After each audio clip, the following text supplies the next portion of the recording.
¿Cuánto tiempo estuvo Aranza en el piso? Mucho, porque para poder estar de pie primero tenemos que echar raíces hacia abajo. ¿Y cómo fue todo, Aranza? ¿Cómo fue esa historia? Horrible. Sufrí mucho en mi primer embarazo. Él ya tenía otra persona y con ella era que quería estar. Estuve a punto de perder mi bebé muchas veces. Sufría demasiado, sufría sus infidelidades, su desprecio. Ya luego ahí yo empecé a visitar hechiceros. ¿Y para qué? Porque quería casarme. Y efectivamente así lo hicimos, nos casamos por la iglesia. Quedó embarazada de nuestro segundo hijo y él me abandona. Pero él nunca dejó de amarme, nunca dejó de buscarme, nunca. Y él siempre nos mantuvo. Pero el dinero que él me daba para pagar la casa y para comprar alimentos, yo lo gastaba en hechiceros. Y era que en mi vida había tanto daño, tanto vacío, tanto dolor, que ni siquiera me enfocaba en el cuidado de mis hijos. Y en ese tiempo yo le daba chele, porque luego era que yo le daba, alguien me pedía dinero, yo le daba 200,000 pesos, 250,000 pesos, 300,000 pesos, 100,000 pesos, 50,000 pesos. Wow. Se lo daba así rápido para que me hiciera el trabajo, para que mi esposo cambiara para mí. Pero estamos apenas iniciando la conversación, porque eso pasó y lo que te estoy contando es pequeñito. A cuando ya inició verdaderamente el proceso, cuando ya viene para acá, viene ya con otra mujer. La embaraza y la trae a vivir para acá. Esto para mí fue muy fuerte. Busqué hechiceros para que ese niño no naciera. Él está con la otra persona, pero él nunca dejó de estar conmigo. Recuerdo que un día me llevó los papeles del divorcio, pero yo se los rompí y le dije que yo me había casado para toda la vida. Y yo sé que probablemente muchas mujeres cuando vean esto, pero vean que esta mujer no tenía ojo para otro hombre. Pero cuando hay un propósito de parte de Dios en una persona, va a pasar de todo hasta que se cumpla. En ese tiempo, en ese momento de vulnerabilidad, es cuando yo llego a tener una relación con el cantante, estando casada con mi esposo. De repente, él me dice que me tengo que ir a vivir con él. Y ahí empezó mi pesadilla. Ahí empezó el verdadero proceso. Porque él quería que yo le dijera lo que él sospechaba y nunca se lo dije. Que llegó a acostarse con familiares míos, con mejores amigas mías. Llegó a convertirse en un adúltero compulsivo. Mi esposo llegó a tener más de 10 mujeres mudadas. ¿Mudadas? Sí. O sea, al mismo tiempo. Sí.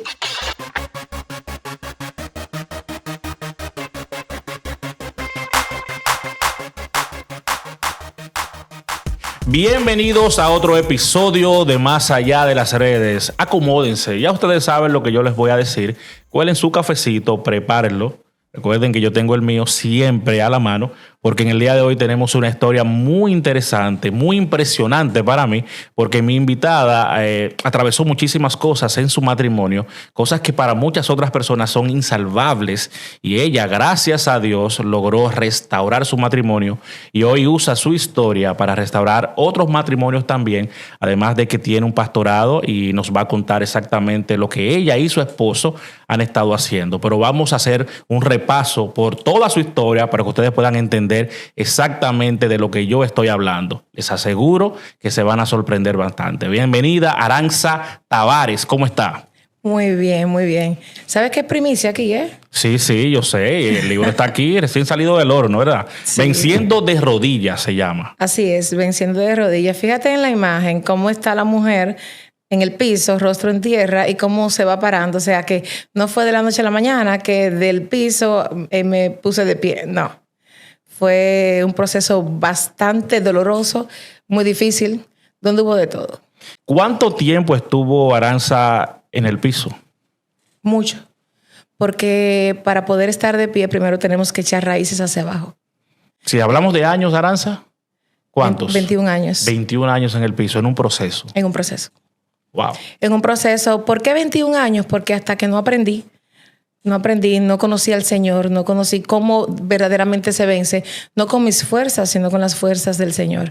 Mientras yo luchaba con mis fuerzas, era para atrás, para atrás, para atrás. Si subía un escalón, bajaba 6. Y fueron muchas las cosas que viví, no conocía al Señor. Y mi matrimonio inició estando mi esposo y yo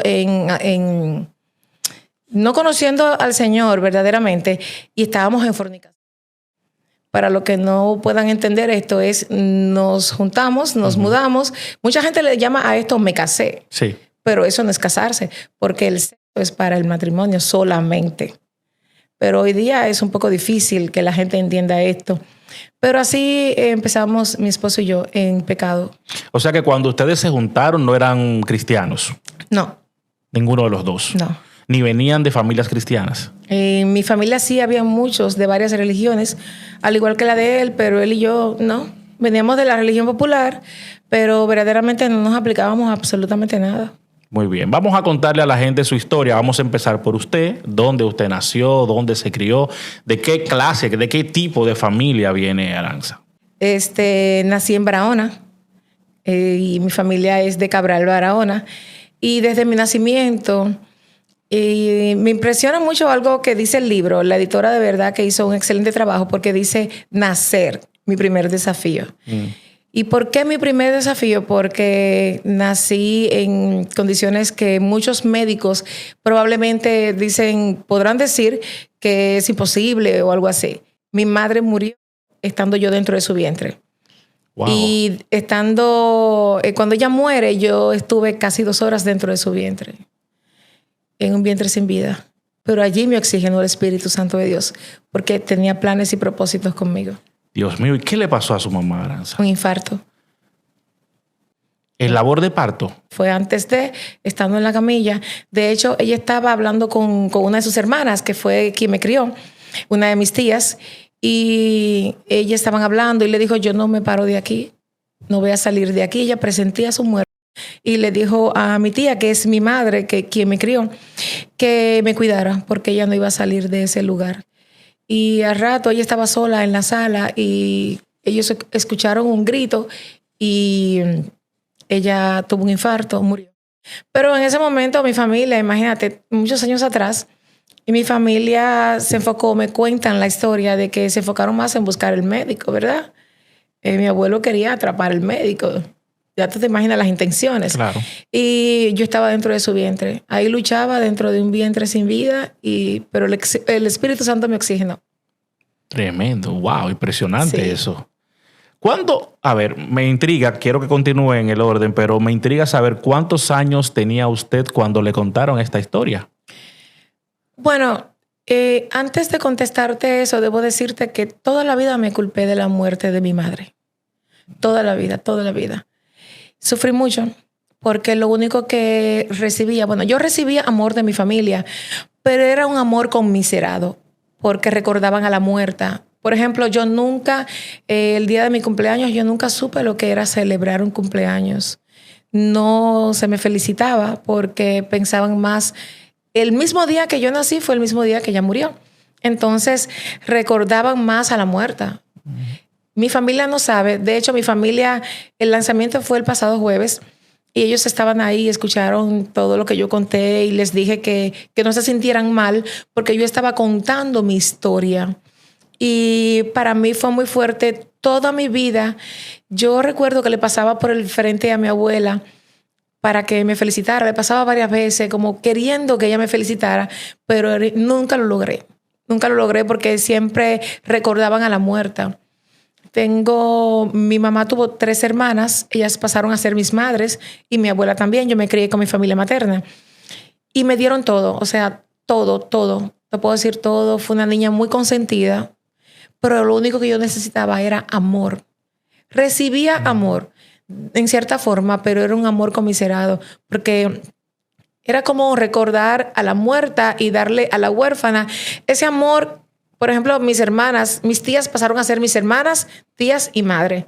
Perdieron a la hermana, en mí veían a esa hermana. Uh-huh. Eran mis tías, pero también se constituyeron en mis madres. Tenía 4 madres y los esposos de cada una pasaron a ser mis papás. Hubo un tiempo de mi vida que no sabía ni siquiera quién era mi papá. Pero en mi familia siempre me consintieron, no había cosa que yo quisiera que no tuviera, pero lo más importante me hizo falta, que fue amor. Yo recuerdo que mis 15 años, como decimos los dominicanos, yo me la joseé, porque yo quería que me lo celebraran. Y fui yo la que preparé todo, absolutamente todo. Y uno de los esposos de mis tías, madre, hermana, me celebró mis 15 años. Pero nunca supe lo que era ver esa imagen de tú ver a tus hijos, caminar con ellos agarrados de las manos, ir a buscar las calificaciones a la escuela, al colegio. Nunca supe lo que era eso. Y todo lo que yo sufrí, padecí, nunca se lo conté a nadie. Nunca. Por ejemplo, en Navidad, la Navidad para mí era de 24 de diciembre hasta para atrás. Ya cuando llegaba el 31 de diciembre para mí era muy difícil, porque mi abuelita siempre la recuerdo que se quedaba en la galería de la casa y una de mis tías, que fue la que estuvo con mi mamá ahí en el labor de parto antes de, cuando te contaba lo anterior, ella y sus hijos, que pasaron a ser mis hermanos, se entraban a una habitación. No sé a qué, le pregunté a mi hermano, porque uno de mis hermanos leyendo mi libro lloró mucho y me dijo, hermana, pero ¿por qué no me contaste todo eso que tú sufrías? Bueno, pues yo le dije, no te sientas triste, porque es que es mi historia que estoy contando, pero yo no lo veo con tristeza. Era el propósito de Dios para hacerme crecer. Y yo le dije, no quiero que te entristezcas, no quiero que sufran, ni tú ni ninguna de mi familia, porque vean el producto ahora terminado, o bueno, terminado en el sentido de que crecí, todo eso pasó, lo superé, el Señor me ayudó. Pero recuerdo que ellos entraban a una habitación y yo me quedaba afuera. Y tengo memoria de que cerraban la puerta y yo me quedaba afuera. En ese momento yo me encerraba en un closet y tomaba la foto de mi mamá y la abrazaba y miraba la foto y decía, si yo no hubiese nacido, tú estuvieras viva. O sea, yo me culpaba, literalmente. Yo le decía, yo te maté. Así mismo. Y lloraba mucho tiempo. Y yo te cuento todo esto, pero no hay dolor, no hay tristeza, no hay nada de eso. ¿Por qué te cuento todo esto y te digo que no hay dolor ni tristeza? Porque hace exactamente unos 2 años y algo más, el Espíritu Santo me visitó y me dijo que no me culpara más, porque yo no era culpable. Porque Él decidió por mí, porque conmigo tenía planes y propósitos, porque ¿cómo puede una bebé ser culpable de la muerte de su madre? ¿Qué pasa? Él me mostró, cuando me dijo eso, me mostró que una señora me tenía cargada. Yo me vi con unos más o menos 3 meses de nacida. Cuando me veo una señora, no vi su rostro, pero sí vi sus brazos, su barbilla y su pelo, y ella lloraba y sus lágrimas caían sobre mi cuerpo. Y ella decía, si tú no hubieses nacido, tu madre no hubiese muerto. O sea, ella en el acto me transfirió culpa, siendo una bebé. Y la gente no cree esto. Por ejemplo, cuando uno está en el estado de gestación, cuando tiene el bebé dentro, todo lo que tú sufres y sientes y lo que hablas, se lo transmites a tu bebé. Esta señora, que no sé quién fue verdaderamente, el Señor no me dijo quién era. No vi su rostro, pero Él me lo mostró para que la perdonara y también para que yo desarraigara esa culpa que estaba dentro de mí. Y la Biblia dice que al que el Hijo libertare será verdaderamente libre. Y yo fui libre de esa culpa. Desde ese día entendí el propósito de Dios en mi vida, que era conmigo y no con mi mamá. Wow. Y esos brazos que estaban tan vacíos, se llenaron más por Él y para Él. O sea, que esa culpa estaba sembrada en usted por alguien que la sostuvo cuando usted era muy pequeña y no sabe quién fue. No sé. Su familia nunca la culpó, me imagino, nunca le dijo nada de esto. O sea, era algo que usted sentía y la raíz estaba ahí. Así es. Pero Aranza, ¿cuándo le contaron cómo había fallecido su madre? Esa historia, ¿cuándo se la cuentan a usted? ¿Qué edad tenía? Verdaderamente no te puedo decir con exactitud. Pero a medida que fui creciendo, me fueron contando varias historias. No recuerdo muchas cosas, pero sí. De hecho, a veces hablo con mi familia y le pregunto muchas cosas, pero fui creciendo y me fueron contando. Porque hubo un tiempo de mi vida, como te dije, que no sabía cuál era mi papá. Porque mis tíos, los hermanos de mi mamá, más los esposos de mis tías, pasaron a ser mis papás. Hubo un tiempo que yo no sabía cuál era mi papá. Yo no me crié con mi papá. Y nunca lo tuve cerca. Nunca tuve una relación con él. Gracias al Señor, él partió con el Señor hace menos de 1 año. Y no tuvimos una relación cercana, pero sí lo busqué, lo perdoné. Y también él me perdonó. Porque no hubo una cercanía. En la conversación que tuvimos, yo le dije, yo no tengo nada que ver con lo que tú viviste con mi mamá, ni lo que pasó en el tiempo antiguo, o sea, y por eso fui y le pedí perdón. Y cuando estuvo aquí interno, fui a verlo, lo visité, mis hijos estuvieron con él. O sea que al final de sus días, hubo una pequeña relación entre nosotros y tengo paz en cuanto a eso. Wow. Usted me dice, no hay dolor, por eso te lo cuento y también está plasmado en el libro, pero hubo mucho dolor. Mucho. mucho dolor, mucho dolor porque cuando me pasaba alguna cosa, cuando pasaba por alguna situación, cuando era niña y también ya en la adolescencia, yo decía, es porque soy huérfana. O sea, era tal grado de conmiseración y autocompasión dentro de mí que todo lo asociaba a la orfandad que tenía. Y verdaderamente, cuando tú no conoces al Señor, cuando tú no tienes al Señor, cuando no te ha sido revelado a tu vida, verdaderamente estás en la orfandad. Y eso me pasaba a mí, aparte de lo que se me había transferido. Era huérfana, o sea, totalmente. Wow, nacer el mismo día que tu madre pierde la vida. Y otra cosa, visitaba mucho mi pueblo y las personas cuando me veían me decían, no me miraban a mí, sino, wow, mira, conocí a tu mamá era esto, era así, era así, era así. Todas las personas que me veían en mi pueblo y también aquí me saludaban, pero a quien mencionaban era mi mamá. Y eso cada vez me hería más. Ninguna de esas personas buscaban causarme daño. Ellos no sabían lo que yo estaba pasando, pero todo eso siempre me laceraba. Y yo nunca conté nada, nunca.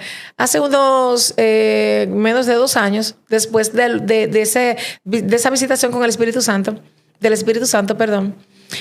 estaba en una reunión donde mi pueblo, la gente de mi pueblo es como la confraternidad. Hacen una reunión con todas las personas del pueblo y eso. Y yo estuve ahí, hubo un señor que se me acercó, eres igualita a tu mamá. Yo le dije, discúlpeme, mi mamá murió. Yo estoy viva. Yo soy hija de ella, pero ella murió. Ya ese capítulo queda cerrado. Me disculpa, no se sienta mal, porque ya yo había dicho que no iba a permitir que nadie más me siguiera transmitiendo eso, porque ya el Señor me había libertado. Y es que mi mamá y yo somos idénticas. Ella era de piel blanca, pelo lacio, era bien alta, era una mujer muy elegante, pero ella era de piel muy blanca y nos parecemos mucho, pero yo más quemadita. No sé si esta pregunta le vaya a causar algún tipo de incomodidad, pero usted construyó el recuerdo de su mamá en base a lo que le decían. Básicamente, ¿verdad que sí? Bueno, todo lo que me decían de mi mamá, cada persona que me hablaba de mi mamá, me hablaba maravillas de ella. Nunca escuché ningún comentario. Siempre me decían que era una mujer muy simpática, muy alegre, se llevaba bien con todo el mundo. Todo lo que escuchaba de ella era positivo. Nunca escuché ningún comentario negativo de ella. Nunca, nunca. Pero, mira, no había pensado en eso, de que ella... O sea, más bien nunca pensé que mi lugar ella me lo había quitado. No, para nada. Pero, en verdad, nunca me habían hecho esa pregunta. Sí, es porque me causa mucha curiosidad porque es como cuando tienes un rompecabezas. Tú lo estás armando, pero en las piezas la información viene dada por un tercero que la vio, que la conoció, que la trató, y con eso usted va construyendo un imaginario de quién era ella. Entonces es algo muy particular porque para poder vivirlo hay que estar en su lugar. Claro. Obviamente, y saber cómo usted interpreta eso con las herramientas que tiene para interpretarlo en ese momento de su vida.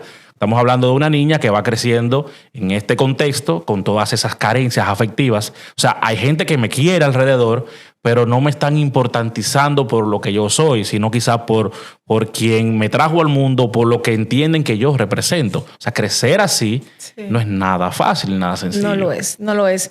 De hecho, a mi mamá le gustaba mucho cantar, le gustaba mucho bailar. Y a mí me gustaba mucho bailar y cantar. Siempre cantaba. Y me veían las piernas, las mismas piernas de tu mamá. O sea, siempre me asociaban con ella, me relacionaban con ella. Pero esa parte no me molestaba. Pero sí me hería cuando alguien me veía y la mencionaba a ella. Y no la veía. O sea, la veía, pero no la veía. Yo no existía. Literalmente no existía. O sea, no tenía identidad. ¿A qué edad usted se casa o se junta, mejor dicho, Aranza? Hace muchos años. Tenemos ya 29 años de casados. Pero verdaderamente son 8 años. 8 años. ¿Por qué 8 años? pero no vamos a llegar ahí todavía, ¿verdad? Bueno, mira, nosotros iniciamos. Mi mamá tuvo una relación en pecado, me concibió mi madre. Y el mismo patrón de conducta me aconteció a mí. Yo salí embarazada. Yo conozco al que es mi esposo y como te dije, creo que fue antes de iniciar, no éramos cristianos, ninguno de los dos. Entonces, cuando tú no conoces la palabra del Señor, tú haces de todo. Y mi esposo viene de una familia donde él es el número 30. Mi esposo es el hijo número 30. Si tú conoces la historia de mi esposo, tú te vas a asombrar. Y él cuenta su historia, ¿verdad? Pero en el libro hablo mucho de hecho, él tiene una parte ahí. Mi esposo es el número 30 de los hijos de su papá. Y yo vengo de una familia donde la mujer gobernaba al hombre.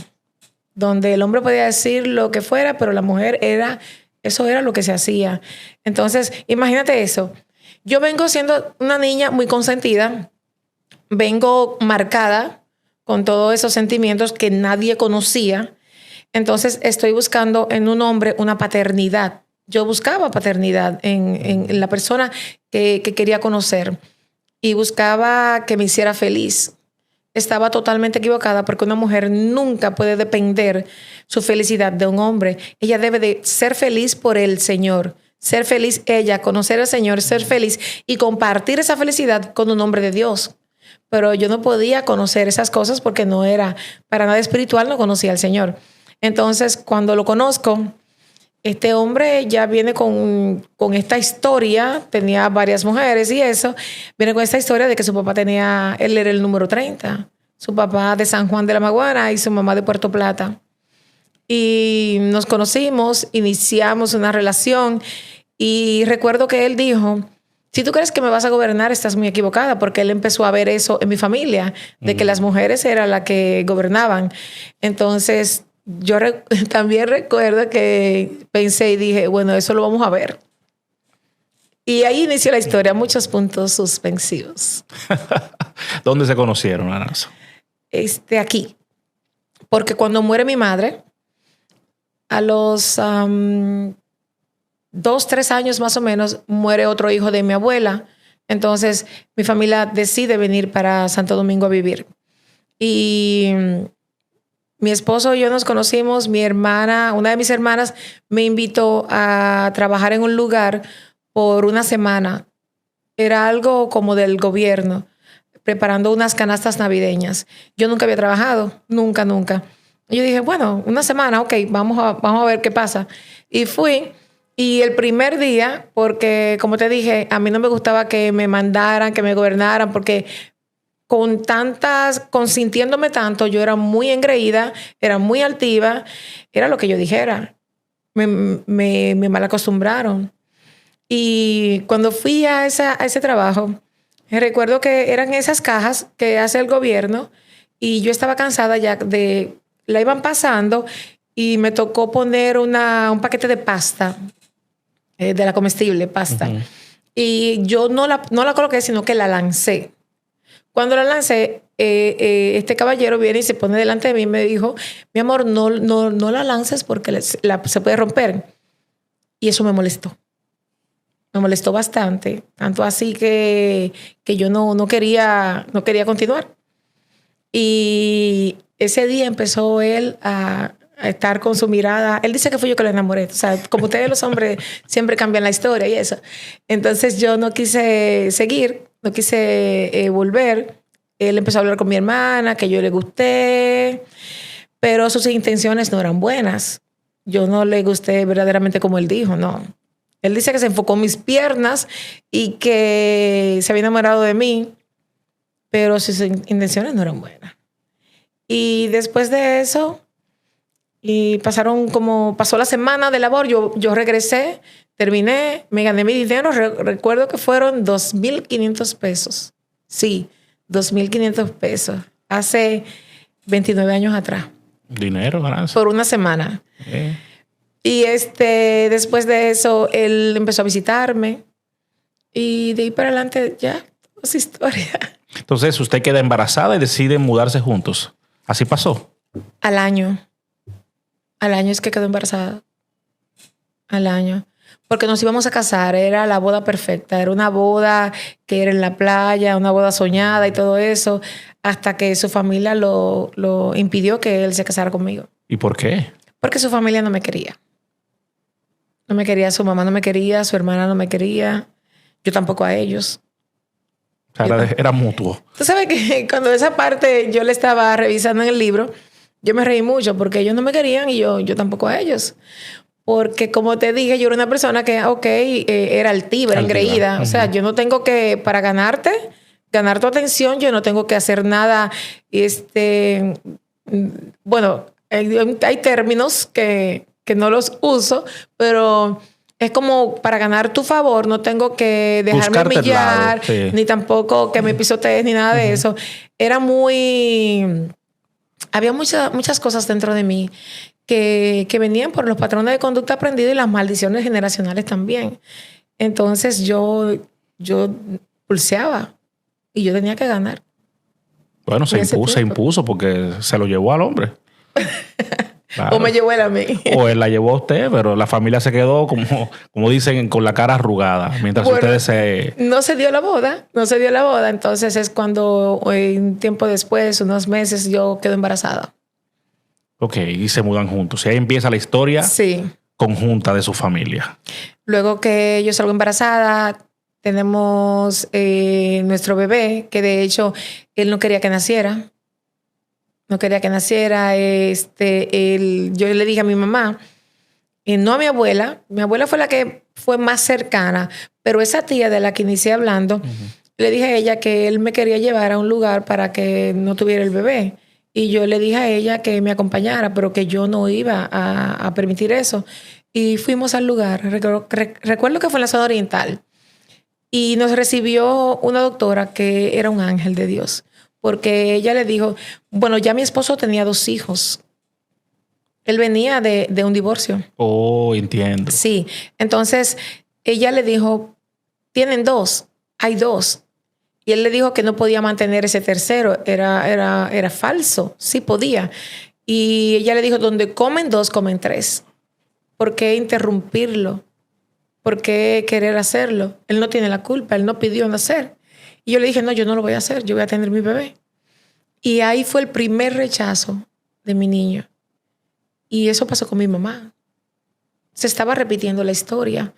Mi primer embarazo fue muy traumático. Muy, muy traumático. Después de eso, me fui con mi mamá a mi casa. Y cuando digo mi mamá, es la que me crió. Eso iba a acotar para la gente que está escuchando o está viendo. Cuando Aranza habla de su mamá, recuerden que ella dijo que tuvo varias tías que se convirtieron en sus madres. Sí. Usted está hablando de una tía en particular que fue la que estaba cuando su mamá, cercana. Cuando su mamá estaba en labor de parto. Su hermana más cercana. Antes de que usted naciera, ¿verdad? Sí. Entonces, me fui con ella a la casa y como a la semana yo no quería ni verlo. Yo sentía como que lo odiaba literalmente. Pasó un tiempo y luego él me buscó y rentó una casa, la amuebló completamente, todo nuevo. Aquel que no tenía dinero para criar el bebé, ¿verdad? Rentó la casa y la amuebló completamente de todo nuevo. Y ahí iniciamos. Muy bien. ¿Y cómo fue todo, Aranza? ¿Cómo fue esa historia? Horrible. Horrible literalmente porque sufrí mucho en mi primer embarazo. Mucho, mucho. A los meses de mudarnos, él ya tenía otra persona. Se iba cada rato a Higüey, donde se encontraba con su primera novia. Y llegó a decirme, estando yo embarazada, que esa era la mujer que quería y con ella era que quería estar. Fueron muchas cosas las que pasaron. Me abandonó estando en esa casa. Me abandonó, se fue. Yo estaba, recuerdo, donde mi mamá visitándola y él llegó con la novia a la casa. ¿Con la novia? Sí. ¿Donde la familia suya? No, a la casa donde él y yo vivíamos. Ah, ok. Entonces, cuando llegó allá, se llevó toda su ropa, se llevó muchas cosas de la casa y una vecina de al lado me llamó y me dijo lo que estaba aconteciendo. Cuando yo llegué, ya él se había llevado todas sus cosas y mi ropa estaba toda revuelta en el piso y eso. Y me llevé lo que quedó, me quedé donde mi mamá. Y duró un tiempo donde mi mamá hasta que luego él se arrepintió, luego me buscó, nos mudamos de nuevo. Llegó a una casa más grande, mucho más grande. Y pasaron muchas cosas. El primer embarazo fue traumático, muy traumático. Estuve a punto de perder mi bebé muchas veces. Todo el embarazo. Sufría demasiado, sufría sus infidelidades, su desprecio, maltrato. Y sufrí mucho. Wow, y ese fue el primero. El primero. ¿Las cosas se arreglaron después de eso, Aranza? Sí, claro. Después él de nuevo me buscó y nos mudamos a una casa más grande. Y ya luego ahí yo empecé a visitar hechiceros. ¿Y para qué? Porque quería casarme. Quería casarme, pero lo estaba haciendo de una manera incorrecta. ¿Qué pasa? Eso era una maldición generacional que arrastraba de parte de mi familia. Nunca vi en mi familia imágenes, ni velas prendidas, ni nada de eso. Nunca vi nada de eso. Nunca. Pero sí sabía que mi abuelo sabía dónde vivía el enemigo, como dicen por ahí. Y sabía también que muchas de mi familia buscaban hechiceros. Y yo vi ese patrón, esa maldición generacional desde pequeña y empecé a visitar hechiceros para lograr que él se casara conmigo. Estábamos viviendo juntos, pero no había forma como de que en sus pensamientos estuviera casarse conmigo. Hasta que lo llevé a él donde el hechicero. Cuando lo llevé donde el hechicero, pero a mí me gustaría que esa otra parte como que tú lo invitaras para que él te la cuente porque es bien fuerte. Yo voy a omitir esa parte. Pero sí el hechicero lo convenció de que se casara conmigo. Que tenía que casarse para lograr otra cosa que él quería, que mi esposo quería. O sea, él le pidió algo a cambio al hechicero para hacerlo. No. Él le pidió algo al hechicero, ¿verdad? Él llegó allí por otros motivos que yo lo llevo. Yo me valgo de eso y lo llevo. Entonces, cuando lo llevo, él le dice, yo me combino con el hechicero y le digo que yo me quiero casar. Entonces le dice, ustedes se tienen que casar. Y por la iglesia. Y efectivamente así lo hicimos. Nos casamos por la iglesia. O sea, un brujo mandándote a casar por la iglesia. Sí. Wow. Por la iglesia. Por eso que años después, muchos años, más de 15 años después, es que me doy cuenta cuando ya yo vengo al Señor y conozco todo, que ese pacto tenía que romperse. Porque fue en ilegalidad totalmente. ¿Le fue bien luego de casada, Aranza? Éramos una familia unida, ¿verdad? Mi esposo siempre fue un hombre de hogar, siempre. Y lo que él hacía, sus fechorías, las hacía en el día. O sea que yo no podía imaginarme nada. Pero sí vivíamos juntos. Bueno, al principio, no te conté esto, cuando nos mudamos, que yo estaba embarazada, él me lleva a sus 2 primeros hijos, que eran pequeñitos. Eran pequeñitos. Y yo solo tenemos 2 que él engendró conmigo. Y los 2 primeros yo los crié. Por eso tengo 4 hijos, son míos también. Pero cuando él llega con los 2 hijos, me lo impuso. Me lo impuso desde el principio. Yo no sabía cómo manejar la situación. Yo los maltraté mucho. Mucho. No tenía experiencia con niños y pasé muchas situaciones. Nada justificaba que yo los maltratara porque ellos tampoco eran culpables de nada. Claro. Pero yo descargaba mi rabia, mi ira, todo lo que él me hacía. Llegaba pintado de labial. Fue horrible. Y eso no duró mucho porque cuando se estaba aproximando el tiempo del parto, nos separamos. Y yo me fui a casa de mi mamá de nuevo. Y tuve mi bebé y me quedé en casa de mi mamá 2 meses y ya de nuevo, eso fue un vaivén, o sea, hubieron muchas, éramos como las olas del mar que vienen y van. Y luego nos volvimos a reconciliar y es cuando yo me valgo de lo del hechicero y logro que nos casemos. Y después de eso vivimos una vida normal aparentemente, o sea, yo vivía como en una nube. Salíamos mucho a restaurantes y eso y teníamos una vida bien cómoda. Pero yo no sabía ni imaginaba que él me era infiel hasta que hubo evidencias. Y yo no quería creerlo porque yo, como te dije, yo buscaba en él, en ese hombre, una figura paterna. Alguien que me cuidara, que me protegiera, que me amara. Y cuando yo empecé a ver que me estaba haciendo infiel, para mí eso fue muy fuerte, muy doloroso. ¿Cómo lo descubrió? Las evidencias de llegar con labial en la ropa, el pelo de mujer en la cabeza, los interiores manchados de labial, pero no una manchita, sino embarrado totalmente de labial. Los interiores embarrados de labial. Sí, interiores blancos, imagínate, embarrado de un rojo más, bueno, esto es como coral, era un rojo muy fuerte. Y viví eso durante muchos años, esa experiencia, muchos años. Pero se lo mandaban así, era a propósito. Sí, totalmente.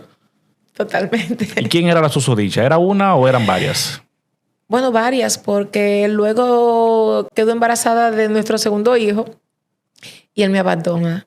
¿Otra vez? Sí, se fue al este del país a hacer un campo de golf y él buscó ese trabajo, pero era para alejarse de mí.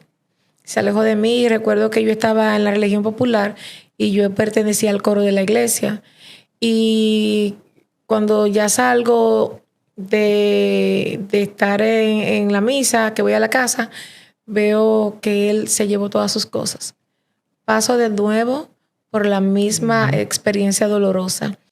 Y yo sé que probablemente muchas mujeres cuando vean esto, pero vean que esta mujer no tenía ojo para otro hombre, o los hombres decir también lo mismo. Pero cuando hay un propósito de parte de Dios en una persona, va a pasar de todo hasta que se cumpla.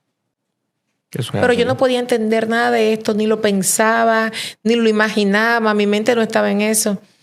Pero sí había un plan de Dios en todo esto. Él se va a hacer el campo de golf, pero él nunca dejó de amarme, nunca dejó de buscarme, nunca, nunca. Recuerdo que yo tenía el pelo largo y yo me lo recorté como un hombrecito. Tuve muchos padecimientos con la persona que me trajo aquí, una amiga que amo, que es una intercesora, una mujer de Dios. Yo venía contándole que cuando él me abandonó esa vez, yo duré varios meses, casi un año, comiendo arroz blanco con sal. Hay unos vasos que yo no sé si existen, que eran de aluminio, de esos vasos que tú lo dejas caer y hace un estruendo. Sí, claro. Yo lo llenaba de arroz blanco crudo, y le echaba mucha sal. Y me comía, esa era mi comida. Y comía también de las pastillas efervescentes, no vitaminas, sino de la efervescente. Cuando tú tienes un malestar. Hacerse, bueno, eso mismo. Ese tipo de cosas. Eso mismo. Me comía hasta 10 pastillas de eso en el día. Porque, no sé, me visitó un espíritu de locura, estuve muy, muy mal. Tomaba también mucho refresco. Mucho. Y como diría mi amiga que está aquí presente, gaseosa. Todo eso embarazada. No. Ya tenía mis 2 hijos. Okay. El pequeño tenía unos 2 años cuando él nos abandonó. Y yo seguía buscando hechicero. Ahora ya era para traerlo. Él nunca dejó de mantenernos. Vivíamos en una casa rentada. Nunca dejó de mantenernos. Nos fuimos a vivir. Él me llevó a vivir a la zona oriental. Yo nunca había conocido la zona oriental. Siempre había vivido de este lado de la ciudad, en la zona metropolitana. Y estando en ese lugar, yo visitaba hechiceros y él siempre nos mantuvo. Siempre. Nunca nos faltaba nada. Pero el dinero que él me daba para pagar la casa y para comprar alimentos, yo lo gastaba en hechiceros. Y hubo un tiempo donde yo tenía que pedirle la comida a la vecina de al lado. Wow. Para alimentar a mis hijos, porque yo no tenía dinero. Dejaba de pagar la casa, dejaba de pagar la luz para gastar todo ese dinero en hechiceros. Y recuerdo que le pedía la comida a la vecina y yo le pasaba alimentos crudos a veces, pero yo le decía, si tú quieres yo le puedo fregar, yo le puedo trapear, cuando yo nunca había tenido necesidad de absolutamente nada, ni carencias. Y era que en mi vida había tanto daño, tanto vacío, tanto dolor, que ni siquiera me enfocaba en el cuidado de mis hijos. Yo no te puedo decir ahora mismo qué podía pasar por mi mente en ese tiempo, porque vivía mucha angustia. Fue horrible. Yo cuento mi historia ahora y yo glorifico el nombre del Señor, porque me libró de tantas cosas, de tantas. Mi historia es bonita. Es bonita. Yo te veo tu cara y te sorprendes. No, por el proceso. No, obviamente el proceso es fuerte. Y la gente que está escuchando o está viendo esto, en este momento están pensando quizás muchos lo que usted hace un rato comentó, cómo quedarse en una relación así, cómo atarse tanto a otro ser humano que, a pesar de que usted dice, bueno, él nunca dejó de amarme, pero no estaba con usted, estaba con otra persona. Es por lo que me cuenta. Y 2 veces la dejó estando embarazada. Parece que le daba alergia cuando usted se embarazaba, porque se iba. Entonces es difícil para una mujer atravesar un proceso como ese, mantenerse cuerda y poder sobrepasarlo y hoy poder contarlo como un proceso de restauración. Así es. Mira, tenía que vivirlo y como yo dije, muchas personas van a tener comentarios negativos como positivos. Va a haber de todo. Sí. Estoy acostumbrada a eso porque tengo redes sociales y también podcast y eso pasa. Hay de todo tipo de opinión. Pero reitero, había un propósito de parte de Dios. ¿Por qué digo que me amaba? Porque fíjate una cosa.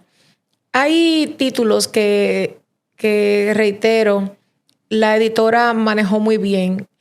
Cuando un hombre tiene su esposa y tiene una relación fuera de su casa, ese hombre no es feliz. Ese hombre puede vestirse, puede perfumarse, puede andar muy bien y creer o pretender aparentar que es feliz. Pero es imposible que sea feliz. Su alma pide auxilio por dentro. Este hombre está lleno de lujuria. Este hombre está lleno de muchas cosas, porque cuando un hombre tiene relación en el acto sexual, el hombre se une con la mujer. Ahí se hacen uno. Entonces, todas las cosas que pueda tener la mujer con la que se está acostando le son transferidas. Imagínate también la esposa que está buscando hechicería. El Señor cuidó a mi esposo de enloquecer. Pero estamos apenas iniciando la conversación, porque eso pasó y lo que te estoy contando es pequeñito.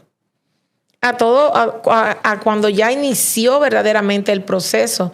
Porque viviendo en esa casa, cuando él fue a Las Terrenas, que fue a hacer un campo de golf, cuando ya viene para acá, viene ya con otra mujer a vivir. Trae una persona de Santiago a vivir para acá, la embaraza y la trae a vivir para acá. Esto para mí fue muy fuerte, fue un golpe muy fuerte. Busqué hechiceros para que ese niño no naciera. Wow. Para que no naciera. Yo hice de todo para que no naciera el niño.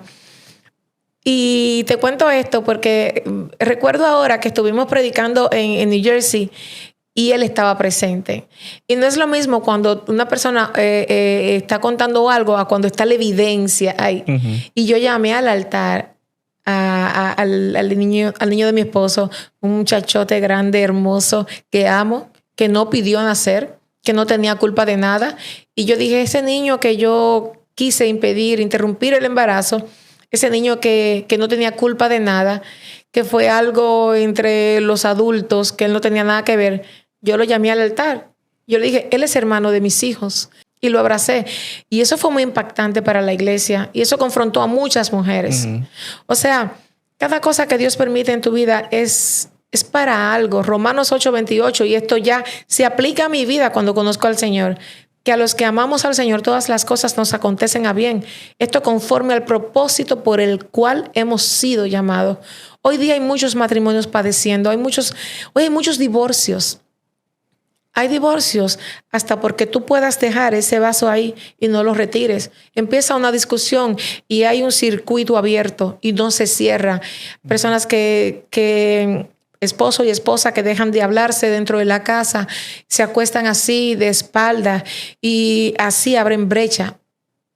O sea, porque se quedó una toalla mojada arriba de la cama, porque no te puse atención cuando estabas hablando, tenías una conversación, estabas hablando, escribiendo algún texto o algo. Por cualquier cosa, hoy gana mucho el orgullo, la falta de perdón en los matrimonios. Y es triste. Dentro de la iglesia hay muchos divorcios, hay muchos matrimonios disfuncionales. Dentro de la iglesia están agarraditos de mano, pero una vez se termina el culto, están divorciados. Hay divorcio emocional. Personas que están en la casa viviendo y uno está en una habitación y otro en otra. Personas que se lastiman mutuamente cuando pueden pedirse perdón y pueden arreglar cualquier cosa. Discuten delante de los hijos, haciéndole daño a los hijos. Son hijos que van creciendo con frustraciones y esas frustraciones las llevan a las calles, empiezan a delinquir y empiezan a hacer muchas cosas. O sea, hace falta una familia sana, hace falta una familia unida, hace falta una familia en acuerdo, porque si no hay familia, no hay sociedad. Si no hay familia, no hay gobierno. No existe. Si no hay familia, no hay quien legisle. Si no hay familia, no hay iglesia. Entonces, hay mucha falta de perdón. Hay mucha falta de Dios en las familias, tanto en los hombres como en las mujeres. Sí. Y verdaderamente yo estoy iniciando con poquito. Créeme que con poquito. Porque cuando ya mi esposo regresa de hacer el campo de golf, que estuvimos unos 4 meses sin vernos, yo había rebajado 58 libras. Él no me conocía. Él me vio con el pelo totalmente corto, muy delgada, o sea, flaca, totalmente, 58 libras perdí. Él me vio y él lloró. Y lloró mucho. Y yo vi un hombre atormentado, pero yo estaba también atormentada. Los dos, nuestros hijos también. Mira, te dije que cuando dejaba de pagar la luz, recuerdo que uno de nuestros hijos, esta parte, a mí, cuando la cuento, me da un poquito como una cosita como en mi corazón, porque cuando él veía la guaguita de la compañía de electricidad, él corriendo, mami, no van a cortar la luz, corre, mami. Y él se ponía nervioso, empezaba a temblar. Pero yo estaba con una mente tan enferma, tan dañada, tan cauterizada, que yo no pensaba en eso. Porque yo tomaba el dinero e iba a dárselo a los hechiceros. Y en ese tiempo yo le daba chele, literalmente. Yo le daba poquito dinero. Porque luego era que yo le daba, alguien me pedía dinero, yo le daba 200,000 pesos, 250,000 pesos, 300,000 pesos, 100,000 pesos, 50,000 pesos. Wow. Se lo daba así rápido para que me hiciera el trabajo, para que mi esposo cambiara para mí. O sea, más adelante. Sí, más adelante. Bueno, llévenme por la historia, Aranza, que esto está muy interesante. Wow. Cuénteme. Es mucho verdaderamente. Pero hoy yo puedo contarla desde la cicatriz. Y puedo glorificar el nombre del Señor y dar gracias por todo lo que viví. Porque gracias a todo lo que viví, he visto muchas mujeres restauradas. He visto muchos matrimonios restaurados. Y eso solamente lo hace el Señor. Como te dije, y probablemente lo diga varias veces, habrá muchas personas que digan, pero ¿por qué vivir tantas cosas? Yo no puedo preguntarme, yo no puedo decirte el por qué. Ahora yo puedo decirte el para qué. El para qué. No se puede preguntar por qué estoy viviendo esto. Tú no puedes preguntar, Vladimir, ¿por qué me llega esto tan malo? ¿Por qué estoy pasando esta dificultad? ¿Por qué estoy sufriendo tanto? Porque cuando Dios te bendice, cuando Dios te da muchas cosas, tú no le preguntas, Señor, ¿por qué me diste este carro? Señor, ¿por qué tú me diste este dinero? Señor, ¿por qué tú me bendijiste de esta manera? No, tú no lo preguntas. Cuando te vienen las pruebas, entonces es cuando tú cuestionas al Señor. Y ahí se hace fácil. Mi historia yo la cuento abiertamente, soy una carta leída. Estando en la casa donde vivíamos en la zona oriental, luego que él viene y se muda con la persona aquí, mi esposo llega a la casa un día y me encuentra ensayando con el grupo de la iglesia. Y ahí se le ocurre, el pianista del grupo, siempre cantábamos en bodas y eso porque me gustaba la música. A todo esto, todo lo que yo viví, yo nunca se lo conté a mi familia. Mi familia, de este lado, nunca sabían nada, nunca supieron nada de lo que yo estaba viviendo. Nunca le conté nada a nadie, todo lo sufrí sola, absolutamente. Entonces nos íbamos a cumpleaños, bodas, restaurantes a cantar y me gustaba eso. En mi familia hay muchos músicos y mis tías cantaban. Una familia de músicos. Bueno, mi abuelo tocaba todo tipo de instrumentos, tenía un bar muy grande por donde pasaron las mejores orquestas del país, todas. O sea, yo crecí con familias que todo el tiempo era en la música. Entonces, cuando mi esposo me ve, se le ocurre grabarme una producción musical. Él está con la otra persona, pero él nunca dejó de estar conmigo. Estábamos ya casados. Recuerdo que un día me llevó los papeles del divorcio pero yo se los rompí. Y le dije que yo me había casado para toda la vida. No lo firmé y jamás me lo volvió a llevar. Entonces fue cuando él me ve cantando y estaba con el pianista y otras personas ahí. Cuando él me ve cantando, él se le ocurre hacerme una producción musical. Bueno, pues entramos en eso. Él prepara un estudio de grabación, un estudio de ensayo, donde también iban orquestas del país a ensayar y a grabar. Y con el joven con quien yo estaba, llega un joven al grupo y con él empezamos a grabar. Primero era con un sobrino de él, el cual no voy a decir el nombre, pero esa persona me engañó. Me engañó y me sacó de la producción.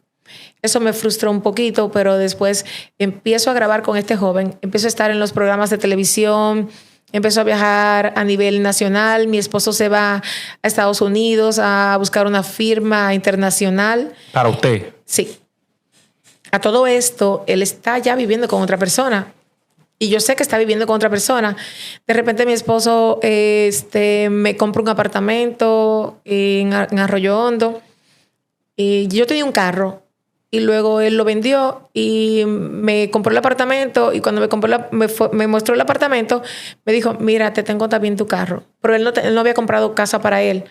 Lo primero que él compró fue para mí y para nuestros hijos. O sea, le estaba yendo bien económicamente al señor. Sí, muy bien. Muy, muy bien. Entonces, invirtió en la producción. En el Mauna Loa se hizo un lanzamiento. Wow.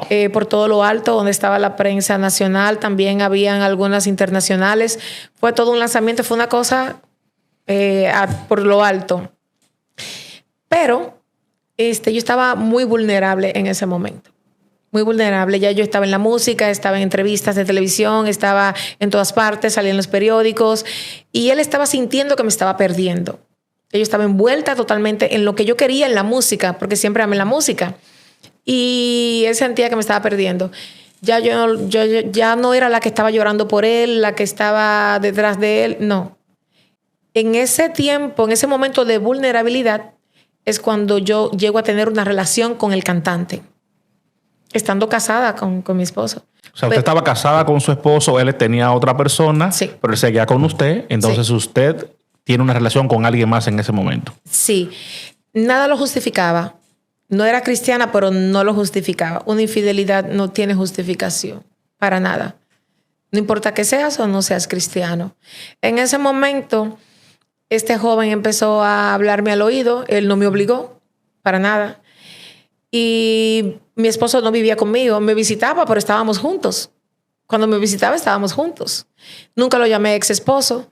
Pero ya yo estaba tan envuelta en la música y en ese mundo que estuve con el joven. Sí, estuve con él. Pero mi esposo empezó a sospecharlo y a preguntármelo. Yo siempre se lo negué. El joven también se lo negó. El día del Mauna Loa, el día del lanzamiento, recuerdo que mi esposo era quien vestía al joven. Lo vestía con ropa súper cara de diseñador. Y yo siempre estaba bien vestida con ropa de diseñador también. Y en la televisión, recuerdo como un tiempo, porque ese mundo es un mundo malísimo. Es horrible. El mundo de la farándula es horrible, horrible. Gracias, Señor. Que me sacó de ahí. Cuando Gracias, ella habla, aclarándole a la gente, cuando Aranza habla de que estaba en la iglesia, era la iglesia católica, ¿verdad que sí? Sí. En ese momento. Y cantaban música cristiana o era música secular. Secular, porque estábamos... Lo que pasa es que cuando... No quiero que nadie se sienta mal conmigo por esto, pero el católico baila, bebe, hace su vida normal. Sí, sí. Nosotros no hacemos eso. Sí. Y no es que seamos ángeles, no, somos pecadores. Y estamos en este camino hasta que Cristo venga y estamos siendo trabajados por el Señor. No es que somos perfectos, no. Como dice el apóstol Pablo, no es que lo hayamos alcanzado todo. No, para nada.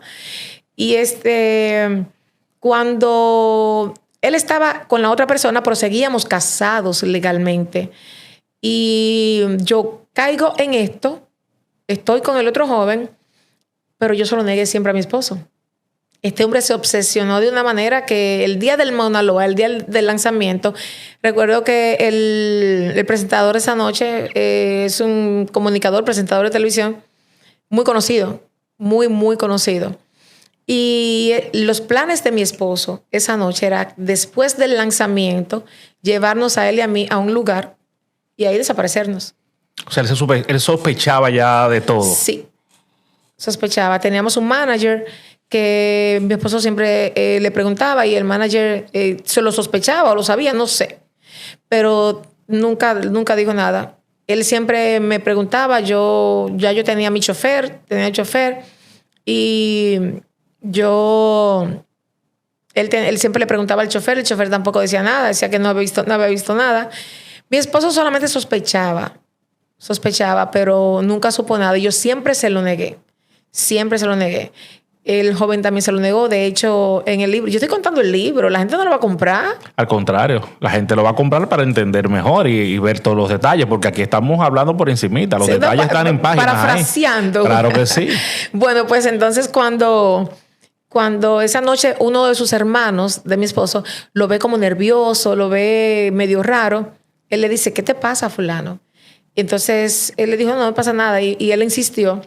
Y él le dijo, mis intenciones son estas. Y le dijo, tú te estás volviendo loco. Y él fue un instrumento del Señor para que mi esposo no se desgraciara la vida esa noche. Porque sus planes no eran buenos. Wow, sin tener la certeza, porque estaba sospechando solamente. Y él vivía con otra persona. Pero en la casa de esa persona solamente se escuchaba mi música.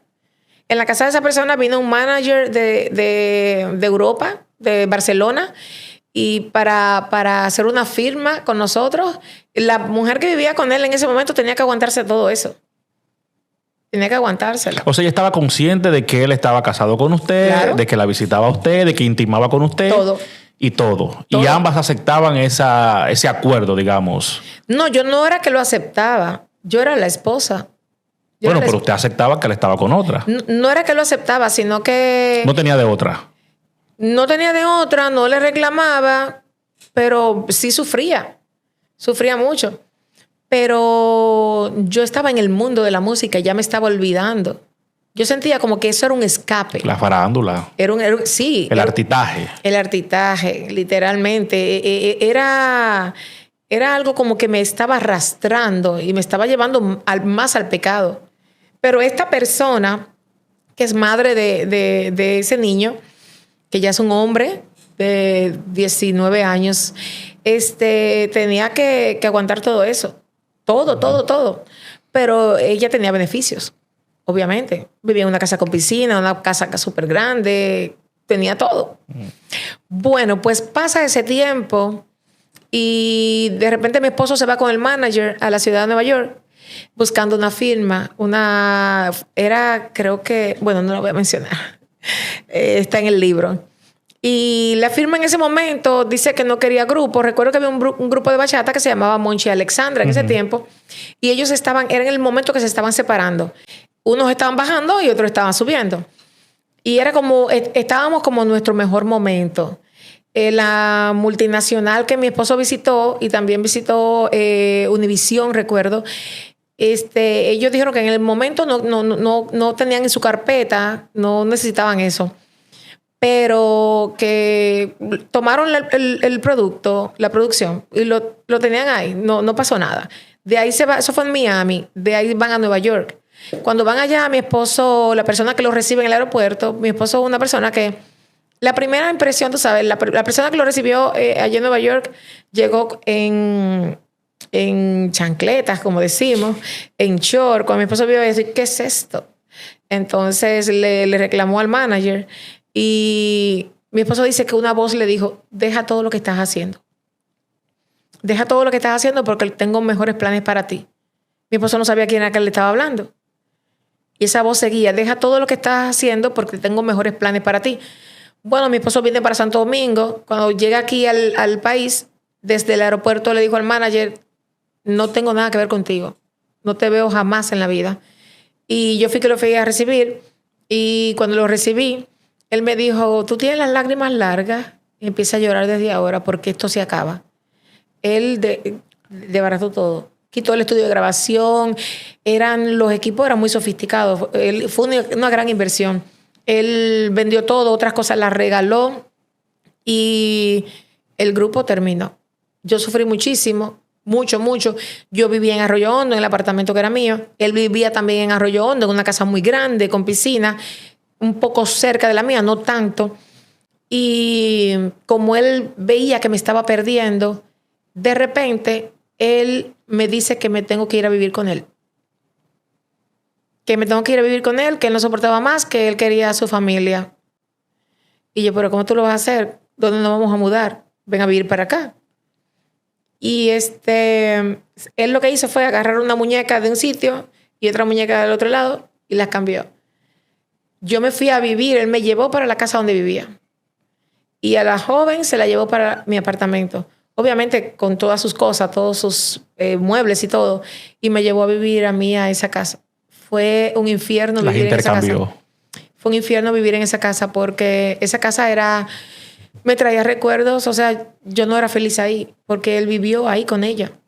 Aunque ella se llevó todas sus cosas, pero fue horrible para mí. Y ahí empezó mi pesadilla. Ahí empezó el verdadero proceso. Ahí pasó de todo. Porque él quería que yo le dijera lo que él sospechaba y nunca se lo dije, que llegó a acostarse con familiares míos, con mejores amigas mías, con muchas mujeres. Llegó a convertirse en un adúltero compulsivo. Mi esposo llegó a tener más de 10 mujeres mudadas. ¿Mudadas? Sí. O sea, al mismo tiempo. Sí.